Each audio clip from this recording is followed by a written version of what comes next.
Hello and welcome to the Engineering Career Coach podcast. In this episode, I will be talking to Russ Krajec, a recovering patent attorney who believes that IP can be used as a financial instrument.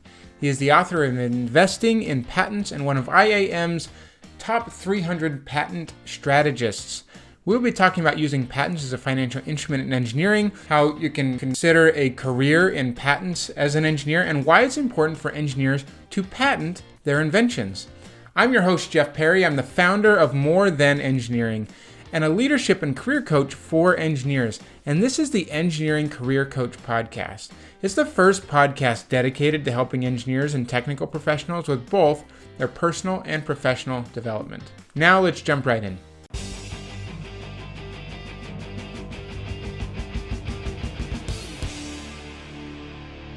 Now it's time to jump right into this main segment of the episode. Today I'm talking with Russ Krajec. Russ, it's so great to be with you today. Thanks for being here on the Engineering Career Coach podcast. Looking forward to it. Thanks for having me. Now, Russ, I'm excited about this conversation. You have an interesting background. You mind sharing a little bit about your background and how you got into what you're doing today? Sure. Today I'm a patent attorney. But I got out of school as a mechanical engineer, worked aerospace in St. Louis at the end of the defense era in the late 80s, early 90s. When that imploded, I moved out here to Colorado and started working the disk drive business. Worked a couple places around here designing production line equipment and so on. Wound up at Hewlett Packard for several years doing cell phone test systems.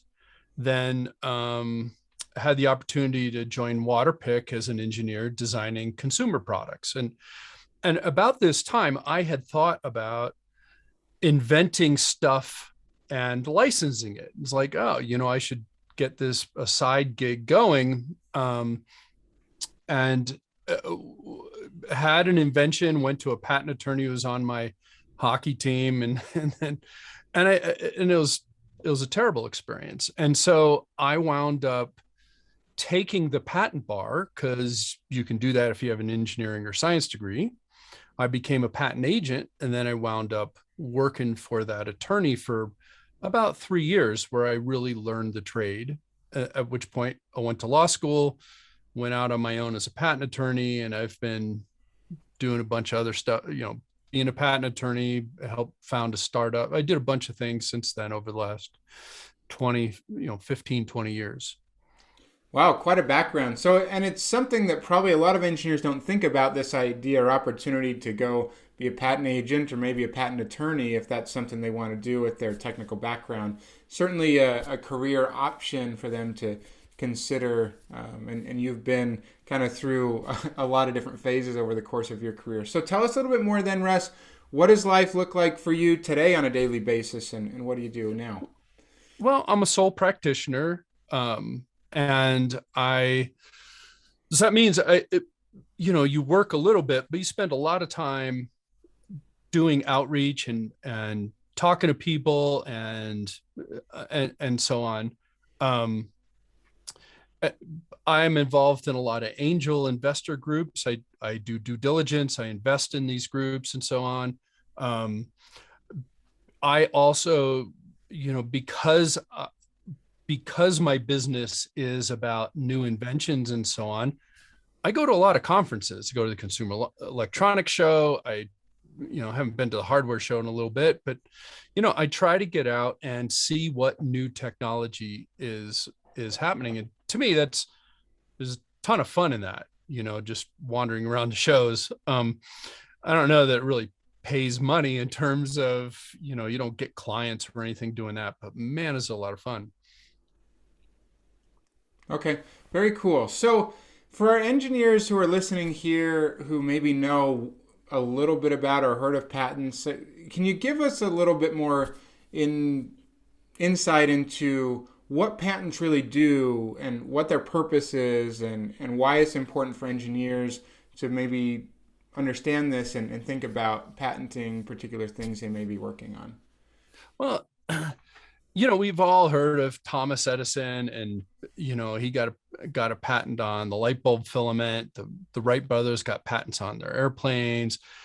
There's it is a it's an honor to get a patent. It's certainly it's certainly, as an engineer, it was a very big goal of mine. It was short of the Nobel Prize. It's about as good as you can get in, as an engineer, to create something that nobody in the history of the universe has ever thought of or created. That's a pretty big honor. And as an engineer working in a company like Hewlett Packard, there was an award program for it.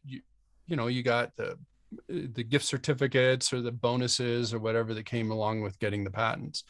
And the companies use those patents in interesting ways. Hewlett Packard, at least when I was working there, had tens of thousands of patents, and they would do these huge cross-license deals with other companies and so on. In the startup space, for a small company, or if you're an inventor in your garage, the patents are used in a completely different way. For big companies, they're horse traded. I got a stack of patents that's 5 feet tall and yours is only 4 feet tall. You pay me. If I'm a startup company, I have 1 or 2 patents or whatever, and big company infringes, I need those patents to be really good, because I need those to be a weapon against that big company who's stealing my stuff. And that's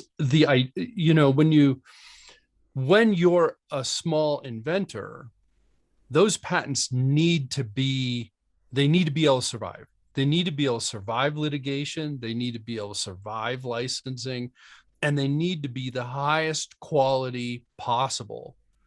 When you're at a big company and you're grinding out, thousands of patents a year, nobody cares, right? It's just, they're just another plaque on the wall. But smaller companies, it's really, really important. Okay, so it sounds like, depending on the size of the company and what the patent is trying to cover and teach us, there's different ways to use patents. So can you share about some of these other ways that engineering companies or organizations can get really creative and maybe even use these patents as financial tools? Well, if the patents are valuable, okay, if the patents are valuable, we can do stuff with them. We can collateralize them for a loan. We can insure them so that they can be enforced against other people. We can insure the company so that if they're sued by somebody else, they can live to tell about it. The insurance is similar to getting fire insurance. The place burns down, you're out of business, right? Well, you can get insurance for patent lawsuits as well. Your question, though, is what can companies do with this? A lot of time, a tiny fraction of all patents are actually enforced against somebody else. Okay. Most of the time, there's some kind of deterrent factor. If I say patent pending on my product, is a competitor going to look at that and say, oh, maybe I'll try ripping off somebody else? I'm being overly facetious there, but maybe I can move on to a different product if I'm worried that I'm going to get sued afterwards. Sure. Having patents makes investors feel good. Okay.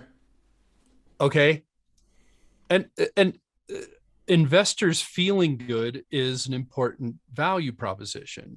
Sure. And now I'm being pretty cynical here, because it really means that the investors feel good. And they never do any due diligence to look at these patents and say, hey, are these good or are they bad? They just, oh, we have a patent. Great. Here's a big pile of money. They don't really look at the quality of these assets. And I think they do that at their detriment. And a lot of the due diligence I'm doing with these angel groups is kind of, hey guys, this patent's not really all that good, and just don't put a lot of weight in it. The company might still be good. They might have terrible patents, but they still might be a good investment. But just don't count on that patent having a ton of value when when push comes to shove and to have to go to court and we find out that the patent's worthless. It's a little late, right? Yeah. Yeah, for sure. So we talked about here that some patents maybe aren't that useful in how they're put together, and perhaps some of the people who are trying to feel good about these patents may not do the due diligence when they're looking into things. So what are some of the other common mistakes that companies or organizations make with patents in your Well, experience? I think they tend to go in a binary fashion. Either they think the patents are worth billions and billions and millions of dollars, and they think they're worth way too much, or they think they're worth nothing. And the truth is they're probably worth something in between. And it's very, very hard to figure that out without a lot of context and without a lot of experience. It's just, you know, that's part of the problem. The the two things that I use to evaluate patents are, when I look at the patent, I want to say, is it detectable? If I had a patent on this and my competitor was infringing, could I tell that they were copying my stuff? Sure. And a lot of people complain about software patents, but the truth is, if I patent some grand machine learning, AI, blockchain, algorithm nonsense, I could never tell that my competitor is using that. And so if I can't tell that my competitor is using my algorithm, they might be using something similar, but a little bit different, or, instead of machine learning, we all, they put a random number generator in, whatever it is, if I don't have access to source code, I'll never be able to find that out. And so what have I done by getting a patent in that situation? What I've done is harmed my company. I've taken that algorithm that took forever to develop, that I put all my energy in, that I work so hard at, and is the core to my company's success. I took it, paid a patent attorney to publish it for everybody everybody in the world to see, and I got nothing in return. I actually wound up giving away all my trade secrets and getting an unenforceable patent in return. And this I see constantly. Wow. The Yeah. entrepreneur or inventor says, hey, this is really important. I don't want anybody to steal it from me. Let's go get a patent. And the patent attorney obliges. They have a conflict of interest there. They're getting paid to do a job, and so they do the job that they're getting paid to do. And what happens? The patent owner, the inventor, shoots themselves in the foot. And that's just heartbreaking to see over and over and over. Wow, that's a great point, and something that people, certainly I didn't really think about. We always think about it's good to have a patent. Why not? You want to have that protection or something, but sometimes there are instances where it can be doing more harm than good there.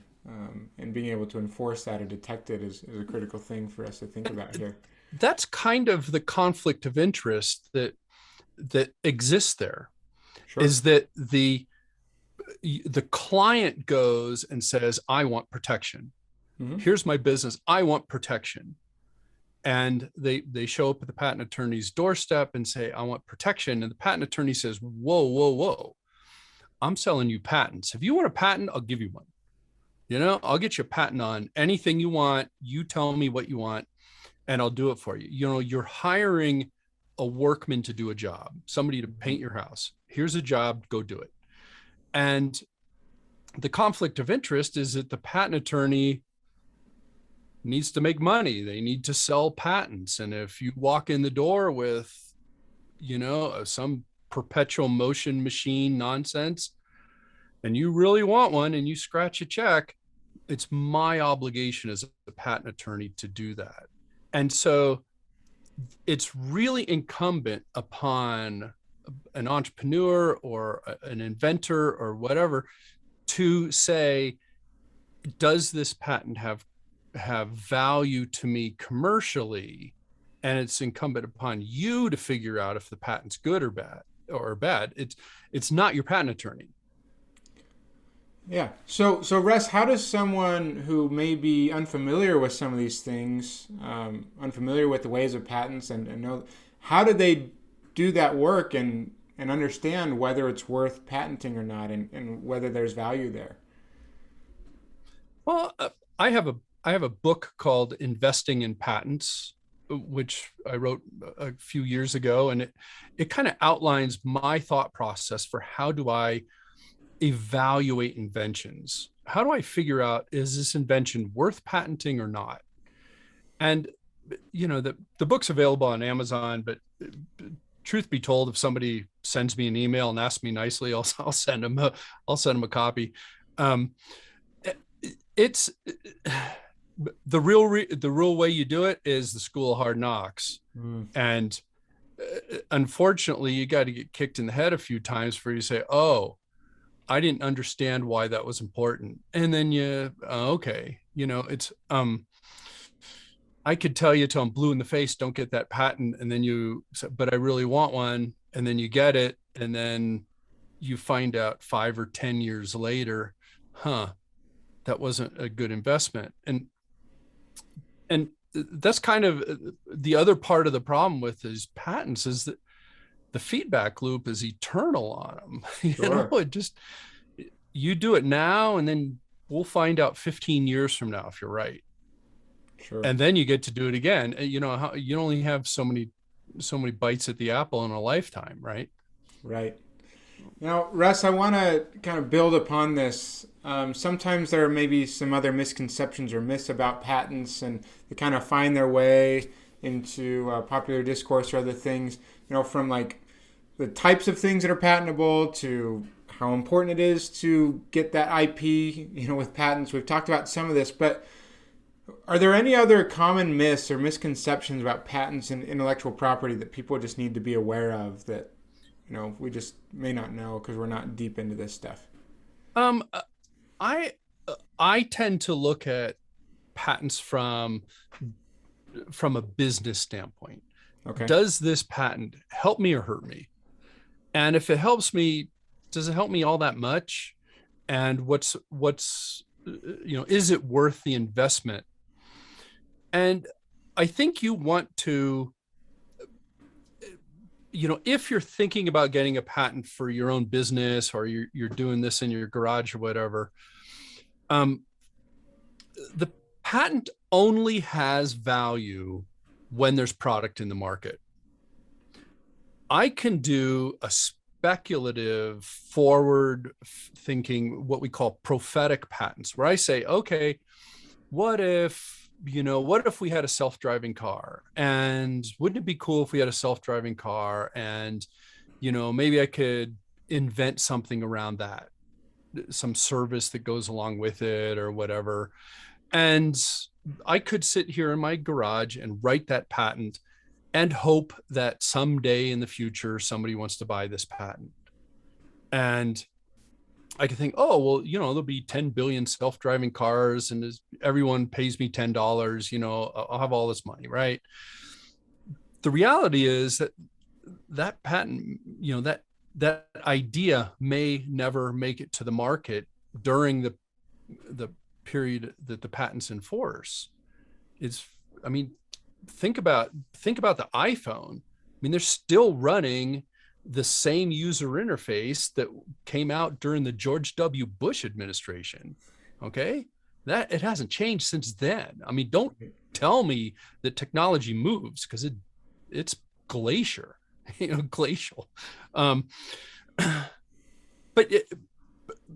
But the mistake is, a lot of people make the mistake of thinking too far in advance and do these wishful thinking patents, these science fiction patents of, oh, wouldn't it be cool if I had, a fork that talked to me, or some just silly idea. Mm-hmm. What you want is something that's going to make it to market. So if you're doing a startup and you create a patent, that product, exactly as it is in the patent, needs to be in the market. You need to be selling that. If you can sell the patent or sell the product that patent covers, now we're starting to create actual value in the patent. Okay. And otherwise, if a lot of people make the mistake of getting a patent on kind of at the beginning of your inventive journey, beginning of your entrepreneur stage. Hey, I got a patent on this grand idea. Well, I'll guarantee you that grand idea is going to morph and change as you go through the technology stack and figure out all the technology problems. And then no plan ever survives contact with a customer. Yeah. Every time the customer says, oh, you know what, I want to use that upside down, or I want to use it in this case, or, I don't like that feature, I want this one. Until you figure out what the customer really wants, all ideas are worthless. And the patent that I want to get is a patent on what the customer actually paid money for. Okay. And so there's a long journey between that. And I think one of the biggest mistakes people do is get a patent way too early. Okay. Interesting. And the good inventions are always yet to come. Sure. Early in my journey, I have very little data.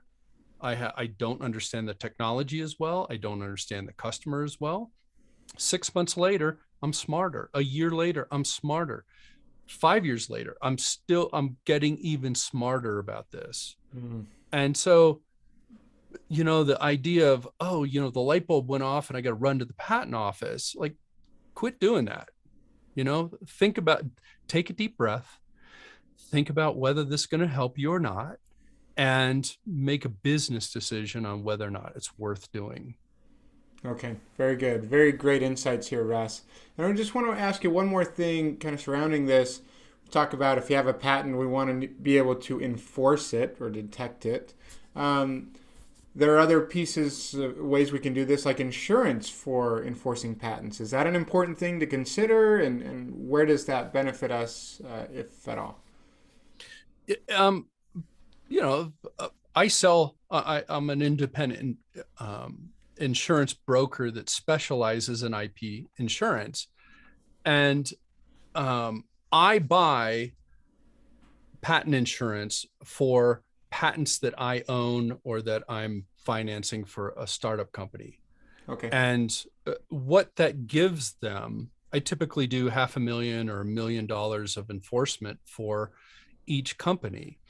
What that gives them is $500,000 of legal fees that they can spend Okay. on enforcing the patents. Anytime that you need to have that hammer, it's available.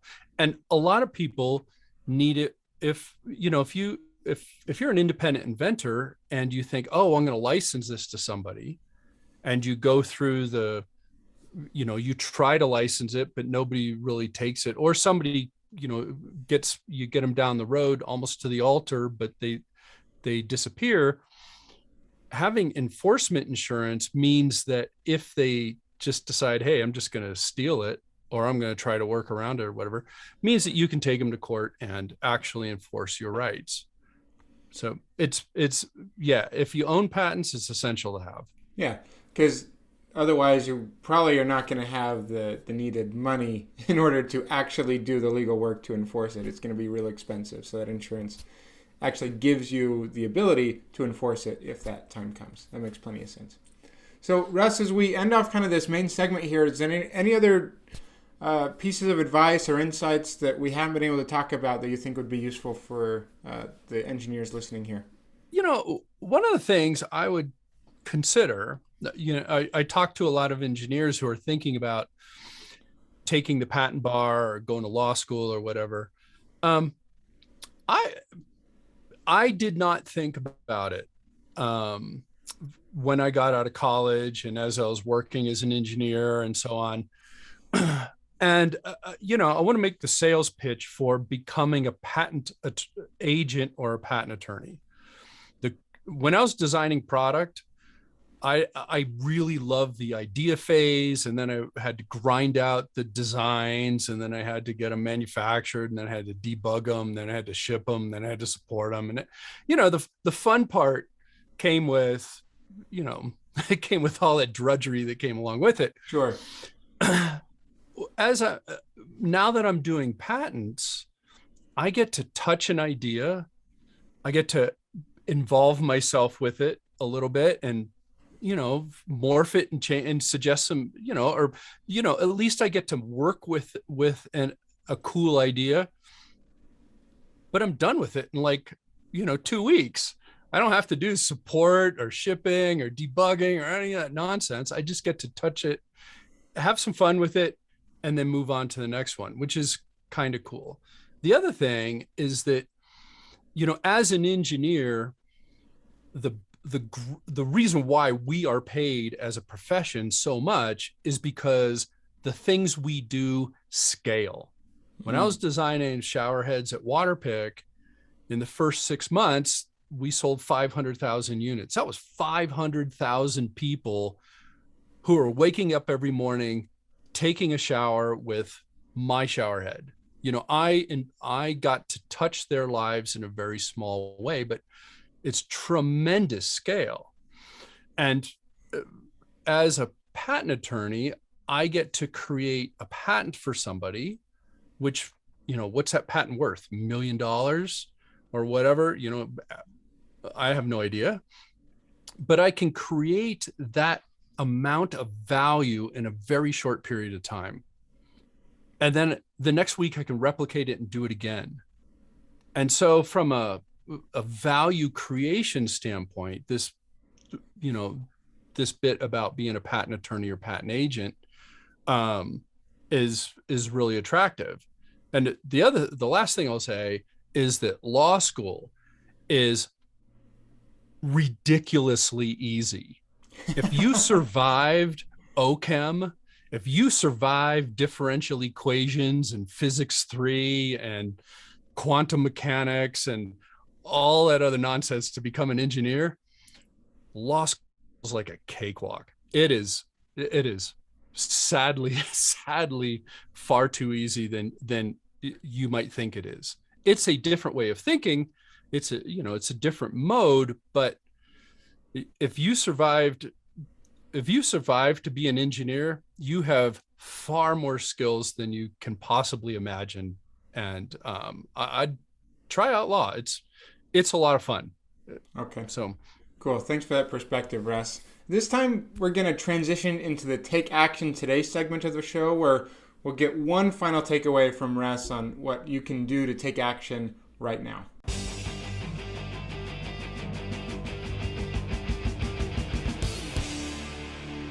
Now it's time for our Take Action Today segment of the show. Russ, we've had a fun conversation here. Can you give us one more thing for those who are listening who are considering maybe getting a patent or designing a product or something around that? What would be the final piece of advice you would have for them? I think the most important thing is design the business around this idea. Okay.